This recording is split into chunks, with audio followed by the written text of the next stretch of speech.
Assalamualaikum warahmatullahi wabarakatuh. Pada pertemuan kedua dalam mata kuliah Sistem Informasi Akuntansi, kita akan melanjutkan tentang bagaimana proses transaksi. Intinya adalah di dalam proses ini ada siklus dan elemen akuntansi.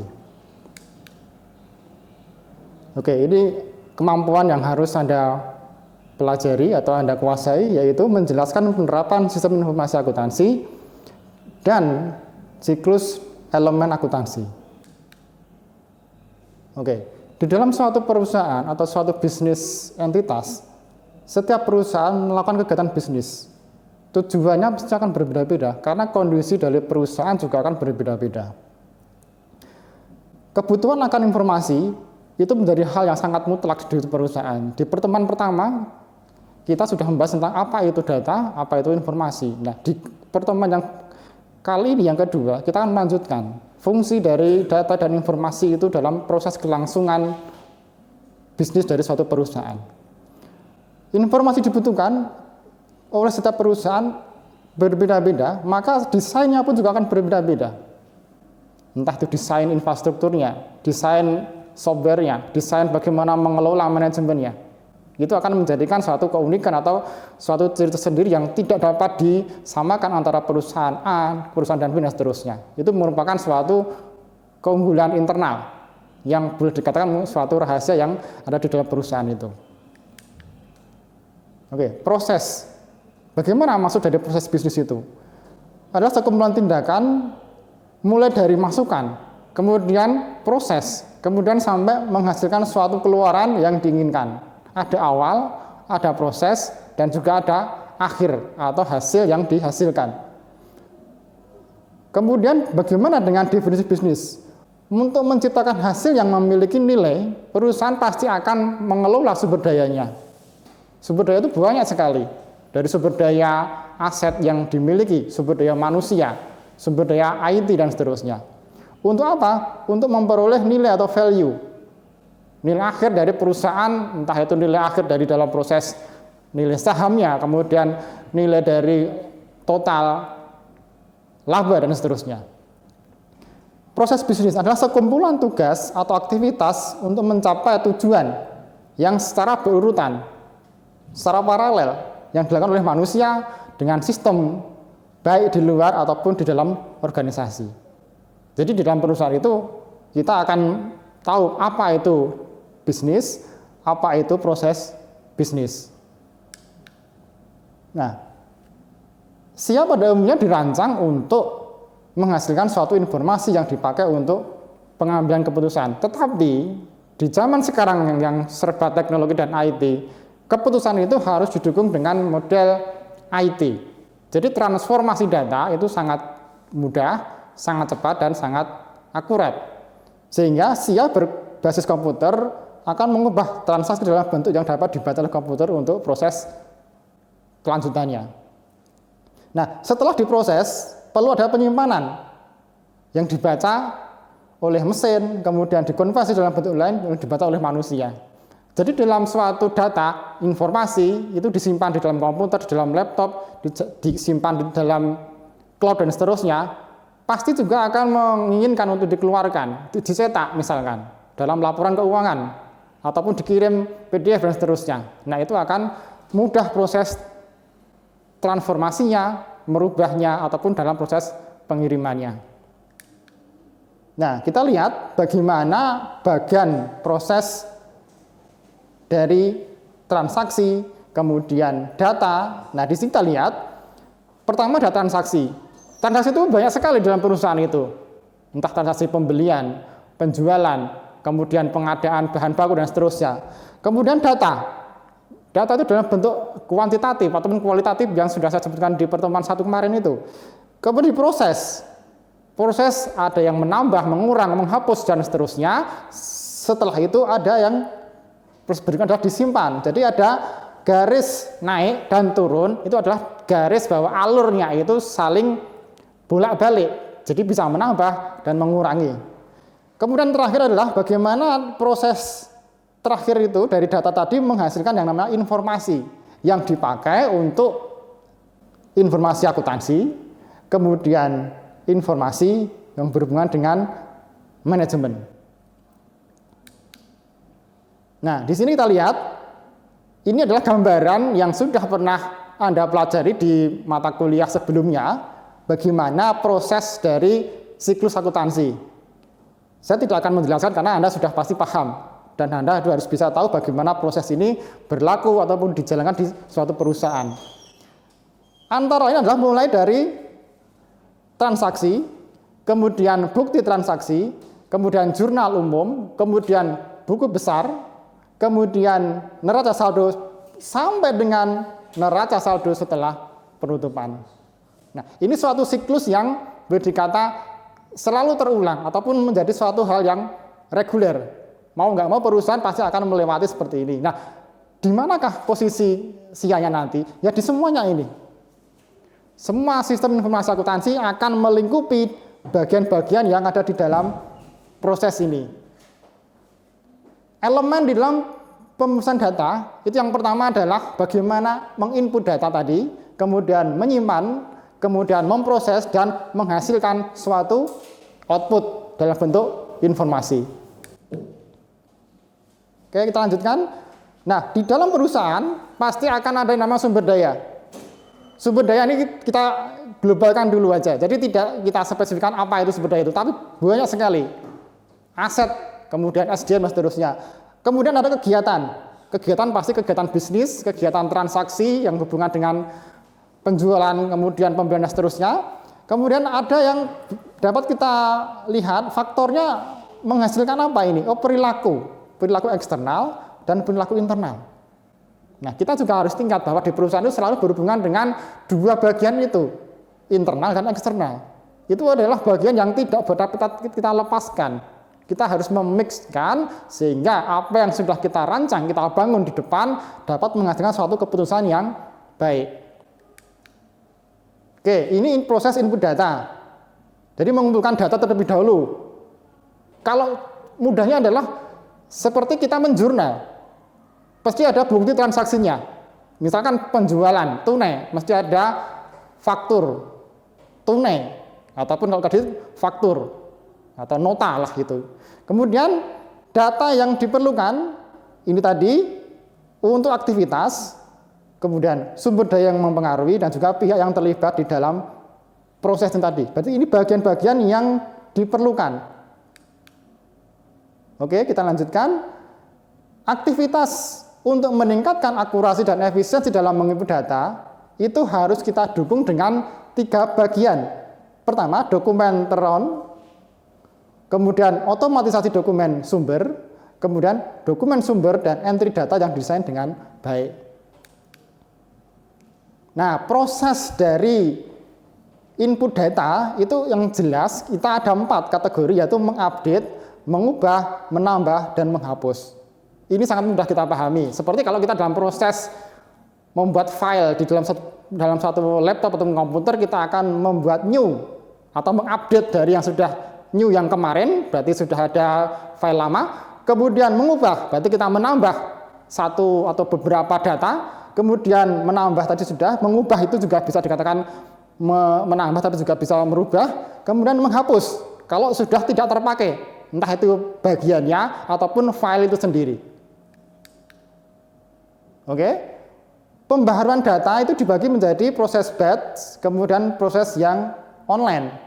Nah, saya akan lebih tekankan kepada yang online, real time, pembaharuan dan dilakukan setelah terjadinya transaksi. Berarti data ini diupdate dengan sangat cepat. Contoh yang paling mudah adalah kalau Anda datang ke mesin ATM, berarti Anda akan masukkan suatu transaksi penarikan uang, di saat itu juga rekening Anda akan berkurang. Ini contoh proses yang on time atau real time, tidak memerlukan jeda lagi. Berikutnya, penyimpanan data. Data perlu diatur agar dapat diakses dengan mudah dan efisien. Oke, ini ada istilah-istilah, banyak sekali istilahnya di dalam proses penyimpanan itu. Boleh dikata ini sebagai bagian dari bahasa komputer. Tapi kita harus tahu juga meskipun kita bidang akuntansi, karena akuntansi dengan IT itu adalah bagian yang selalu berdampingan, saling untuk melengkapi. Dengan IT kok akuntansinya akan menjadi lebih cepat dan lebih mudah. Ini contohnya adalah bagaimana file itu dibuat, ada kodenya, misalkan nama, kemudian nomor mahasiswa itu misalkan, jenis kelamin, alamat. Nah, ini yang sudah kita proses tadi, data itu. Nah, data yang disimpan itu di mana prosesnya di perusahaan itu? Yang pertama, pasti di ledger atau buku besar. Kemudian general ledger. Kemudian subsidiary ledger, jurnal khusus. Kemudian coding atau teknik. Nah, coding ini harusnya kita khususkan nanti pada pertemuan yang lain lagi, karena coding itu juga bagian proses melakukan identifikasi terhadap data itu. Kemudian chart adalah grafik, jurnal, kemudian audit. Kita lanjutkan, informasi atau output informasi itu dapat berupa dokumen atau laporan. Contoh yang paling mudah aja adalah bagaimana laporan keuangan itu diaudit, kemudian dipublikasikan karena perusahaan itu sudah terbuka. Oke, output akan dipakai untuk keperluan ini antara lain untuk perencanaan, untuk manajemen, dan berikutnya adalah tujuan untuk evaluasi. Nah, kita lanjutkan, dokumentasi adalah bentuk naratif, bagan alir, kemudian materi tertulis yang menjelaskan bagaimana sebuah sistem bekerja. Jadi sistem itu harus kita buat suatu bidang ataupun suatu tempat untuk menjelaskan. Karena kalau sistemnya itu cuma sekedar ditulis terpisah-terpisah, itu akan susah sekali kita pahami. Yang pertama adalah bagaimana kita mendokumentasikannya. Ini sudah tadi, kita lanjutkan.